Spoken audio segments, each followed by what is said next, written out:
Alhamdulillahil wahidil majidil jawadil wahabil rajjakil hananil manan alladzi ba'asa Muhammadan khattama anbiya'ihi birisalatihi ila jami'il insi wal jan. Wassalatu wassalamu ala asrafil anbiya'i wal mursalin wa ala alihi wa sahbihi ajma'in. Amma ba'du. Assalamualaikum, salam selamat dan sejahtera, saling mendoakan di antara kita. Jawablah waalaikumsalam. Assalamualaikum warahmatullahi wabarakatuh. Indonesia merupakan negara yang kental dengan adat dan budaya yang pada awalnya dibawa oleh Hindu dan Buddha. Kehadiran Islam di negeri ini tidak bisa dilepaskan dari peranan Wali Songo. Merekalah yang menyebarkan agama Islam di seluruh Indonesia. Pandanbeg mengatakan, adapun yang memimpin perjuangan penyebaran agama Islam adalah Wali Songo. Merekalah yang menyebarkan agama Islam di seluruh Nusantara. Para pendahulu kita, yaitu Wali Songo, mereka menyebarkan agama Islam dengan cepat dan mengalami perkembangan yang sangat pesat. Salah satu faktornya yaitu menggunakan seni dalam berdakwah, seperti yang dilakukan oleh Sunan Kalijaga dan Sunan Bonang. 2 tahun sudah dunia dilanda oleh wabah yang berbahaya, bukan hanya berdampak pada kesehatan, melainkan pada seluruh lini kehidupan, baik itu pendidikan, perekonomian, kemasyarakatan, serta kegiatan keagamaan. Digitalisasi dakwah akibat pandemi COVID-19 telah mengalami fenomena baru dalam sejarah dakwah di Indonesia. Dalam jurnal yang ditulis oleh Muhammad Himmaturija dan Pika Rahmania Hidayah yang diterbitkan oleh Studi Islam UIN Wali Songo Semarang mengatakan bahwa ada 3 metode dakwah yang dapat digunakan di negeri ini. Yang pertama, dakwah konvensional. Dakwah konvensional adalah dakwah yang dilakukan secara face to face. Yang kedua, teledakwah. Teledakwah adalah dakwah dengan bantuan teknologi komunikasi, baik media massa, cetak maupun radio serta televisi. Yang ketiga, i-dakwah. I-dakwah adalah dakwah dengan bantuan internet. Dakwah dengan bantuan internet sangat dibutuhkan pada masa sekarang, apalagi di tengah masa pandemi yang melanda negeri ini, untuk menjadi solusi dakwah di negeri tercinta. Oleh karena itu, berdirinya kami di sini akan membawakan tema tentang Seni dan digitalisasi sebagai strategi dakwah masa kini di tengah pandemi. Terkait hal itu, Allah Subhanahu wa taala berfirman di dalam Quran surat ketiga ayat 104 yang berbunyi, A'udzu billahi minasyaitonir rajim. Bismillahirrahmanirrahim.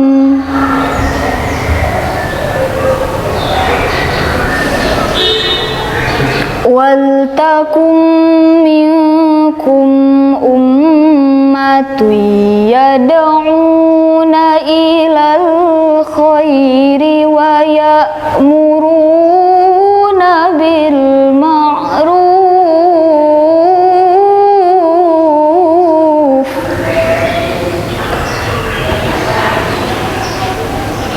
wa ya'muruna bil ma'ruf wa yanhauna 'anil munkar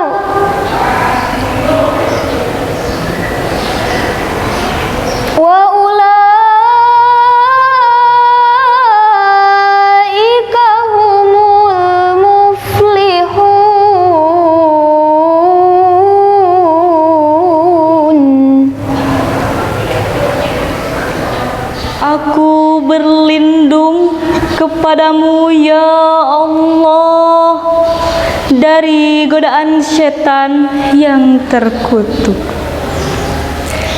Dengan menyebut asma-Mu ya Allah yang maha pengasih pelimpah kasih, yang maha penyayang pencurah sayang. Dan hendaklah ada di antara kamu segolongan umat yang mengajak kepada kebajikan, menyuruh kepada yang ma'ruf dan mencegah dari yang mungkar. Merekalah orang-orang yang beruntung. Dari ayat di atas dapat kita ambil makna tersiratnya bahwa dakwah bukan hanya menjadi tanggung jawab para ulama, para kiai, para ustadz, para ustazah, melainkan dakwah menjadi kewajiban kita semua sebagai umat baginda tercinta, baik yang tua maupun yang muda, baik yang dewasa maupun yang remaja. Hasil riset platform manajemen media sosial Hootsuite dan agensi marketing sosial We Are Social yang bertajuk Global Digital Reports 2020 menyatakan bahwa hampir 64% penduduk Indonesia sudah terjaring oleh koneksi internet. Oleh karena itu, dakwah melalui internet sangat dibutuhkan pada masa sekarang untuk memenuhi dahaga rohani masyarakat yang harus tetap terpenuhi. Konsep dakwah ada 3. Yang pertama, dakwah sufistik. Dakwah sufistik adalah dakwah yang dilakukan oleh para sufi melalui bilisan, bilhal, bilkolam, bilkalam. Yang kedua, dakwah sosial. Dakwah sosial adalah dakwah yang dilakukan dengan menggunakan nilai-nilai kehidupan, baik individu maupun kelompok. Yang ketiga, dakwah kultural. Dakwah kultural adalah dakwah yang disesuaikan dengan mad'unya, si penerima dakwah.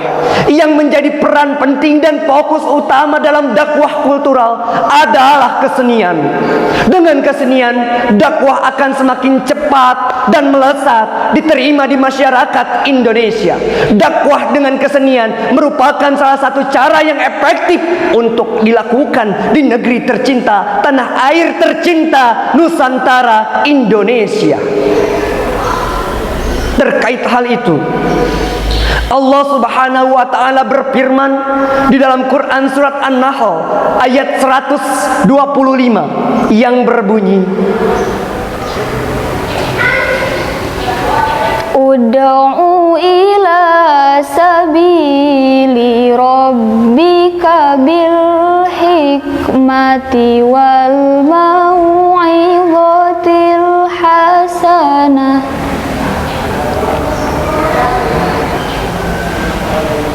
wal mau'izatil hasanati wajadilhum billati hiya ahsan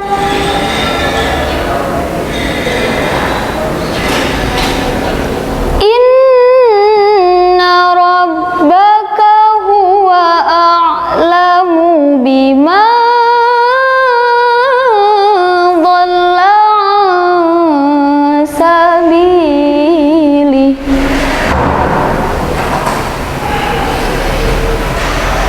bima dhalla an sabilihi wa huwa a'lamu bil muhtadin. Shadaqallahul azim.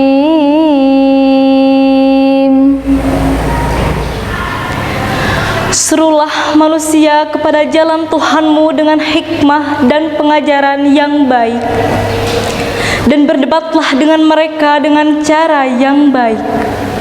Sesungguhnya Tuhanmu, Dialah yang mengetahui siapa yang tersesat dari jalannya, Dan sesungguhnya dialah yang lebih mengetahui siapa yang mendapatkan petunjuk.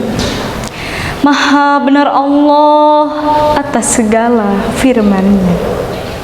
Dari ayat di atas dapat kita ambil maknanya, ada 3 strategi dakwah yang ditawarkan oleh Al-Quran, yang tak pernah lekang dimakan zaman, yang tak pernah luput dimakan waktu.